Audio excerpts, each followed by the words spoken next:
Halo anak-anak, jumpa lagi di BG Channel. Tidak terasa, kita sudah memasuki subtema 2 di tema 1 ini. Pada subtema 2 ini memiliki judul Kebersamaan dalam Keberagaman. Hari ini kita akan mulai dengan pembelajaran 1 di subtema 2 ini. Nah, materi yang dibahas adalah IPS, Bahasa Indonesia, dan IPA. Sebelum memulai pelajaran, mari kita berdoa agar pembelajaran hari ini berjalan dengan lancar. Berdoa dipersilakan.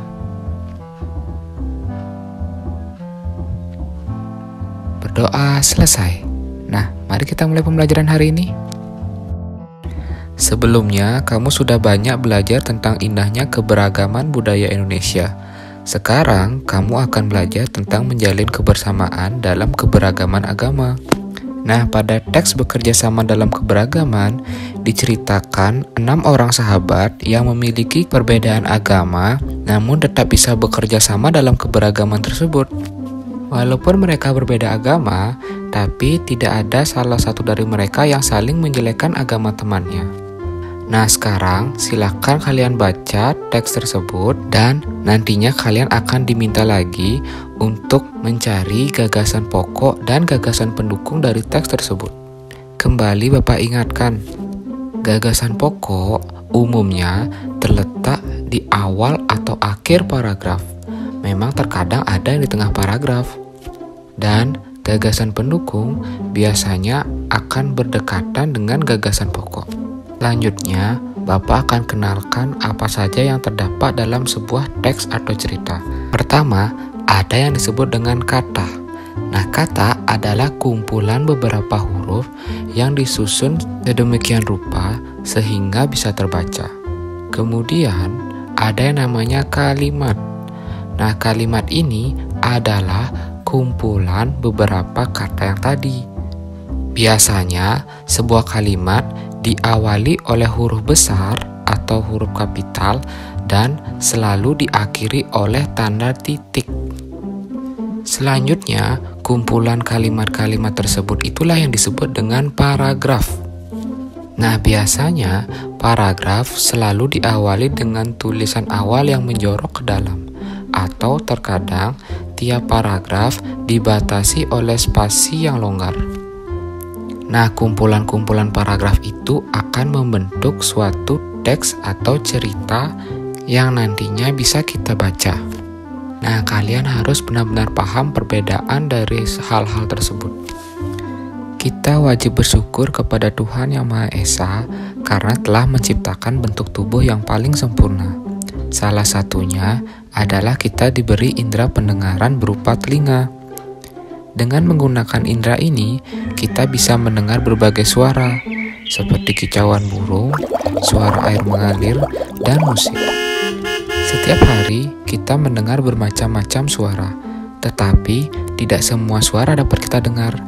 Ingat, telinga kita hanya mampu mendengar suara yang berfrekuensi antara 20 sampai 20.000 getaran per detik atau hertz. Lalu apa saja bagian-bagian telinga dan apa saja fungsinya? Nah, hari ini Bapak akan menjelaskan hal tersebut. Tonton video ini sampai habis. Nah, sekarang kita akan masuk ke bagian-bagian telinga. Yang paling luar ada daun telinga. Nah, daun telinga terdiri atas tulang rawan yang dapat ditekuk. Lalu ada tulang martil, tulang landasan, dan tulang sanggurdi. Ketiga tulang itu disebut tulang-tulang pendengaran. Lalu ada saluran setengah lingkaran bawah, saluran setengah lingkaran atas, saluran setengah lingkaran datar, dan saraf serambi. Lalu saraf rumah siput, tuba eustachius, serambi, gendang telinga, dan liang pendengaran. Nah, sekarang kita akan belajar bagaimana proses telinga bisa mendengar suara. Ketika terjadi suara, yang berfungsi menangkap suara dari luar adalah daun telinga. Suara yang telah ditangkap kemudian diteruskan lewat lubang telinga menuju gendang telinga.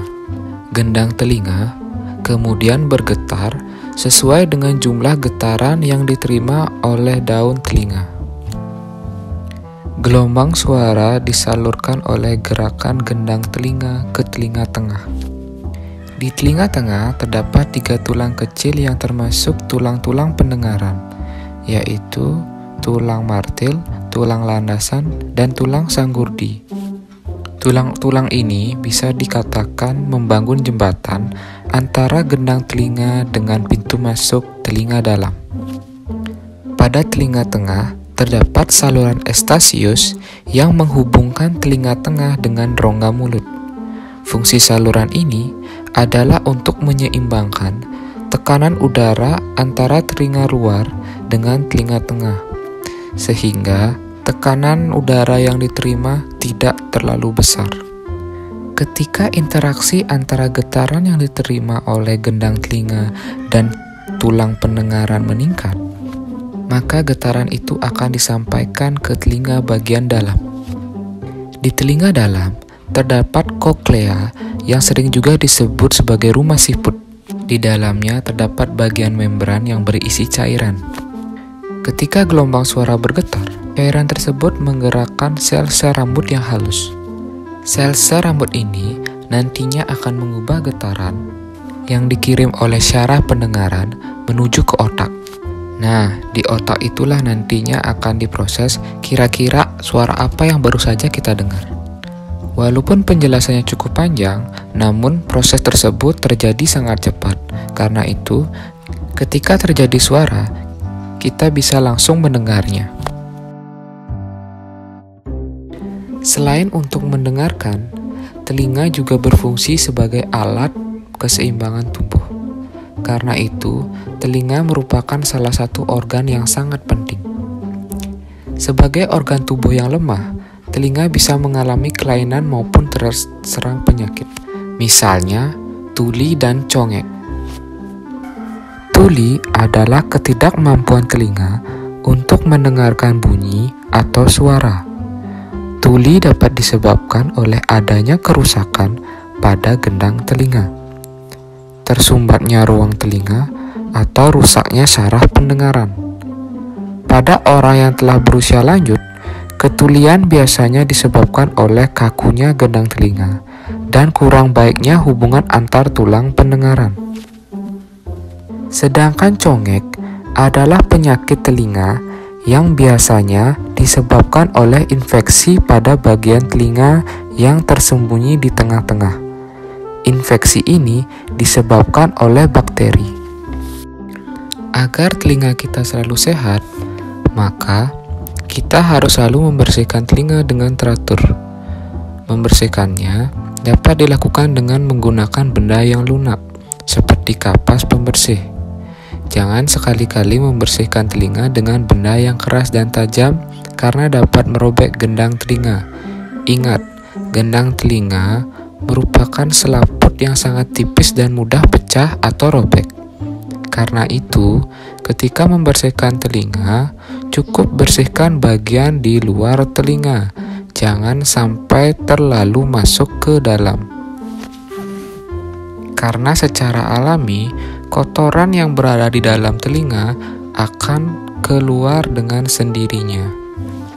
Dan jangan terlalu sering membersihkan telinga, cukup seminggu sekali. Terlalu sering membersihkan telinga juga bisa menyebabkan telinga iritasi. Dengan indera pendengaran, kita dapat mendengarkan bunyi-bunyi yang berbeda, termasuk bunyi yang berasal dari tempat ibadah ketika sedang melakukan peribadahan. Nah, pada teks belajar dari cerita, kita akan diajak untuk mengenal keberagaman dari hari raya umat-umat yang ada di Indonesia. Di sini diceritakan Pak Burhan mengajak anak-anak berbagi cerita seputar hari raya mereka. Ada Edo yang merayakan hari Natal di rumah opanya.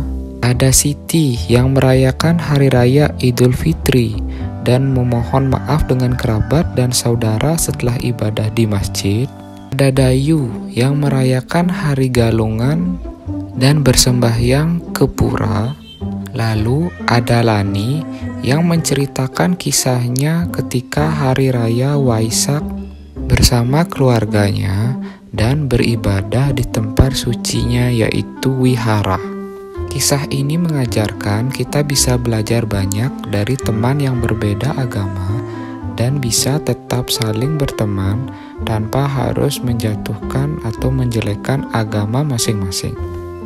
Sekarang, silakan kalian jawab 3 soal yang berhubungan dengan teks tadi.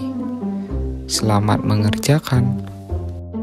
Nah, demikian pembahasan pembelajaran 1 pada subtema 2 hari ini.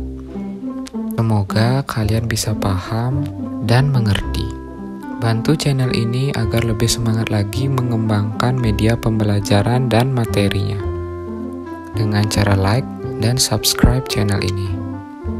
Jangan lupa jaga kesehatan di rumah dan sampai jumpa di pembelajaran berikutnya.